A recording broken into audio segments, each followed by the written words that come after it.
In a significant development, the Allahabad High Court has given the green light for a scientific survey on the Shahi Idgah complex in Mathura.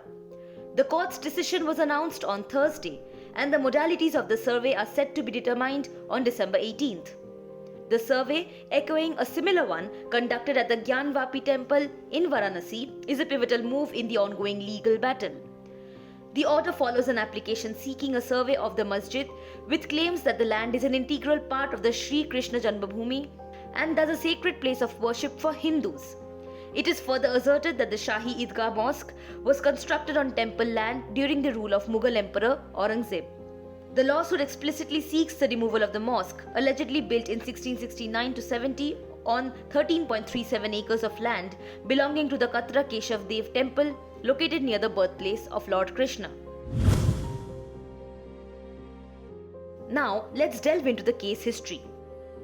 The legal saga began on September 24th of 2020 when Lucknow resident and advocate Ranjana Agnihotri along with 6 others filed a plea to remove the 17th century Shahi Idgah mosque from the complex it shares with the Mathura Krishna Janmabhoomi temple near the spot known as Krishna Janmbhoomi.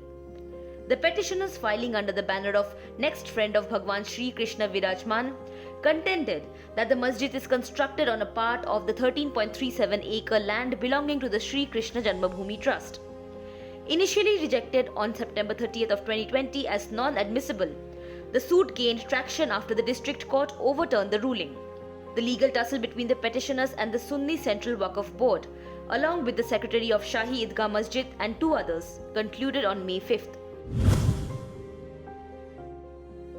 The Krishna Janmabhoomi temple, a revered religious site in India, has a history dating back to the 6th century BC. Built around the prison cell where Lord Krishna is believed to have been born, the temple has been reconstructed multiple times. The ownership dispute over the 13.37 acres of land surrounding the Krishna Janmabhoomi has persisted for over 8 decades. In the early 20th century, the land was owned by the king of Varanasi. In 1935, the Allahabad High Court upheld the ownership. In 1944, businessman Yugal Kishore Birla purchased the land intending to build a Krishna temple. By 1958, the Sri Krishna Janmasthan Seva Sangh assumed responsibility for the temple trust.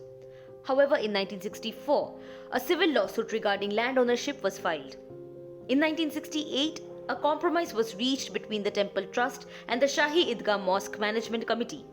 The agreement stipulated that while the ownership of the land remained with the temple trust, the trust Masjid Idgah had management rights over the temple.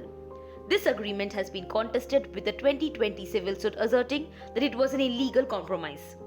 Since 2020, the Sri Krishna Janmabhoomi issue has seen the filing of at least a dozen cases in the courts of Mathura.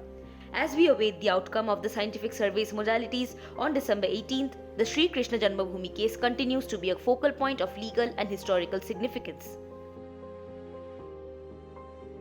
Subscribe to Oneindia channel and never miss an update.